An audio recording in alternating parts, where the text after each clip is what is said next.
Hello student, good morning. आइए आज आपको फैक्टराइजेशन यह किसी भी क्लास में मतलब 7th 8th 9th 10 या किसी क्लास में भी आपको मिलेगा फैक्टराइजेशन मेथड। तो हम लोगों को फैक्टराइजेशन कैसे किया जाता है इसको समझना है। तो हमारे पास एक क्वेश्चन है x² + 8x + 15, इसका फैक्टराइजेशन करना है। फैक्टराइजेशन का मतलब है कि इसको ऐसे लिखना है मल्टीप्लाई के टर्म में। जैसे मान लीजिए कि 15 है तो आप 15 को क्या लिख सकते हैं 5 × 3। तो ये जो है इसका एक तरह से फैक्टर है। 5 और 3 is a factor of the 15। 5 और 3 क्या है? फैक्टर है किसका? 15 का। फैक्टर का मतलब है कि उसको मल्टीप्लाई के फॉर्म में लिख देना कि फिर अगर हम उसको मल्टीप्लाई करें तो वो सेम ऐसा ही नंबर हमें मिले। तो इसको कैसे हम लिखें इस बात को समझना है हम लोगों को कि कैसे इसको मल्टीप्लाई के फॉर्म में लिखे, 5 × 3 के फॉर्म में लिखे कि 15 आ जाए। तो वो तो नंबर है इसलिए आप उसको ढूंढ लेते हैं मल्टीप्लाई करके, लेकिन ये एक नंबर नहीं है, लेकिन इसको भी हम वैसे ही फैक्टराइजेशन के रूप में लिखें। तो चलिए क्या करें। तो सबसे पहले फर्स्ट इंटू लास्ट टर्म को मल्टीप्लाई करें। यहाँ पर यह x क्या है? 1 है। तो 1 से 15 में मल्टीप्लाई करेंगे। तो 1 में अगर 15 से आप मल्टीप्लाई करिएगा तो आंसर 15 आएगा। यह क्लियर है। यहाँ 2 रहेगा तो 2 से 15 में मल्टीप्लाई करेंगे। यहाँ जो नंबर होगा x का कोफिशिएंट या x के साथ, उस नंबर से फर्स्ट इंटू लास्ट को मल्टीप्लाई करना है। खूब अच्छे से समझिए। पहला काम आप करिएगा मल्टीप्लाई। मल्टीप्लाई करने पर जो आएगा उसको आपको लिख लेना है। क्या आया? आपको आया 15। अब दूसरा कंडीशन बनाना है, ये इम्पोर्टेंट है। क्या इस 15 को कैसे मल्टीप्लाई करें? 15 को कैसे मल्टीप्लाई करें कि प्लस करने पर 8x आ जाए और मल्टीप्लाई करने पर 15 आ जाए। इस 15 को कैसे लिखें? ध्यान से सुनिए इस बात को। 15 को कैसे लिखें कि मल्टीप्लाई करें तो 15 और प्लस करे तो 8 आ जाए। ठीक है। अब देखिए, अब कैसे, ये तो दिमाग में ही नहीं आ रहा है, ये बात ही समझ में नहीं आ रहा है। सर आप बोल के आ रहे हो 15 को कैसे मल्टीप्लाई करें कि 15 आ जाए और उसको जोड़े तो 8 आ जाए। चलिए एक एग्जाम्पल से अब इसको समझते हैं।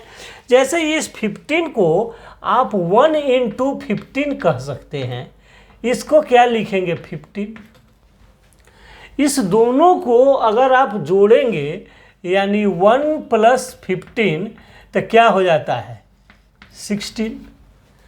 अगर आप 1 × 15 लिखिएगा तो भी 15 हो सकता है, और जब इसको आप ऐड करिएगा तो क्या हो जाएगा? 16। तो आपको क्या करना है? ऐसा मल्टीप्लाई लिखना है जिसको मल्टीप्लाई करे तो 15 और दोनों को ऐड करे तो 8। तो ये इस कंडीशन में तो आप लिख नहीं सकते हैं, क्योंकि 1 में 15 से मल्टीप्लाई करिएगा तो मिल तो जाएगा 15, लेकिन अगर दोनों को ऐड करने से 8 आना चाहिए, ये नहीं आ रहा है।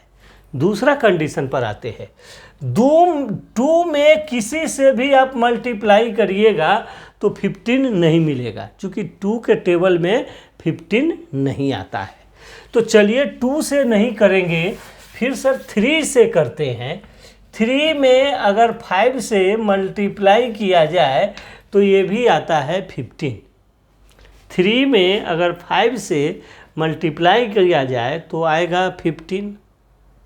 ठीक है। अगर इस दोनों को प्लस किया जाए 3 और 5 को तो क्या आएगा 8। अब आपको मिल गया ऐसा नंबर जिसको मल्टीप्लाई करने पर 15 आता हो और प्लस करने पर 8 आता हो, वह नंबर है 3 × 5।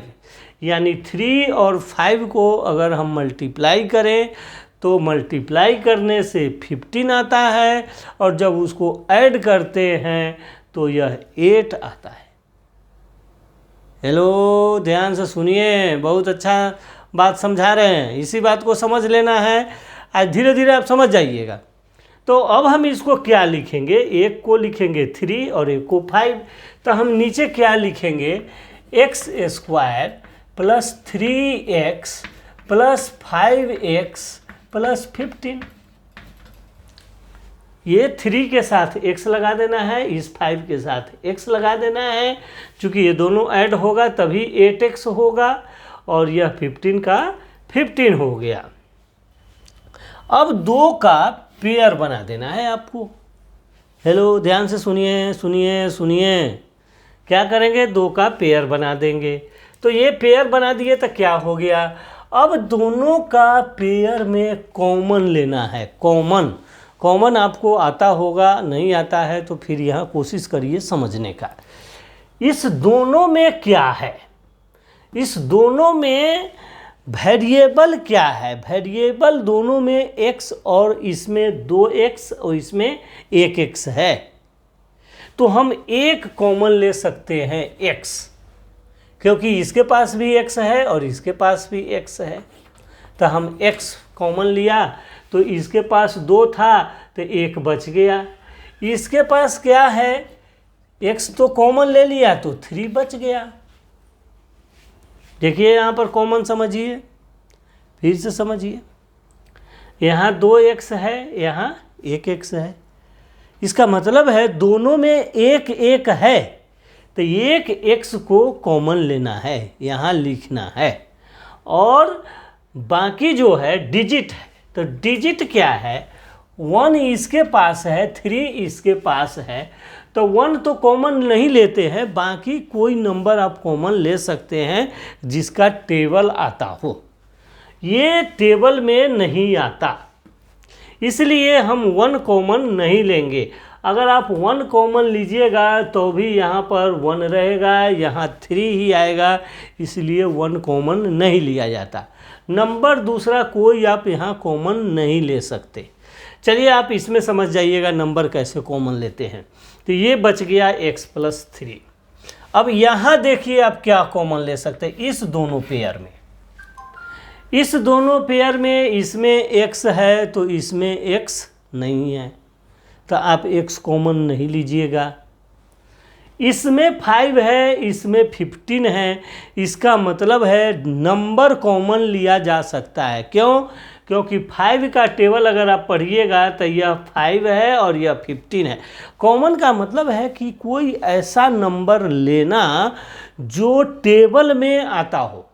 जैसे अगर आप 5 कॉमन लेंगे तो 5 × 1 = 5 और 5 × 3 = 15, तो इस तरह से आप कॉमन ले सकते हैं।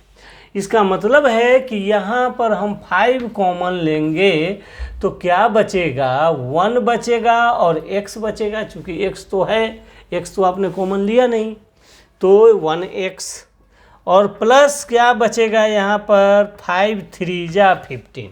टेबल पढ़ के लिखना है कितने बार में आता है। और देखिए इसको अगर आप मल्टीप्लाई करिएगा इस दोनों को तो यही चीज़ आ जाएगा ऊपर आपको। 5 में x से 5x और 5 × 3 = 15 यही आ जाएगा। यहाँ भी इसको आप मल्टीप्लाई करिएगा तो यही चीज़ आ जाएगा। अब हमारा यहाँ पर कॉमन लेके यह तैयार हो चुका है।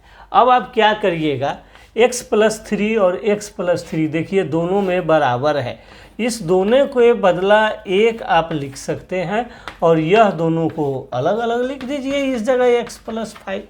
तो x + 3 और x + 5 जो है ये हमारा फैक्टर आ गया, जिसको अगर आप मल्टीप्लाई करिएगा तो यही आएगा। इसको आप मल्टीप्लाई करके चेक कर सकते हैं। तो इस तरह से आप फैक्टर निकालना सीख सकते हैं। अब इस फैक्टर से आप फिर दूसरे को ट्राई कीजिएगा कि कैसे हम दूसरा फैक्टर निकाल सकते हैं। तो चलिए हम फिर दूसरे वीडियो में आपसे मिलेंगे और फिर आपको एक फैक्टर निकालने के लिए बताएंगे। चलिए, अगर आपको ये समझ में आता है तो प्लीज़ हमारे चैनल को सब्सक्राइब कीजिए, लाइक कीजिए, शेयर कीजिए सब जगह, और हमारा वीडियो देखने के लिए आपको बहुत बहुत धन्यवाद। Okay, thank you, bye.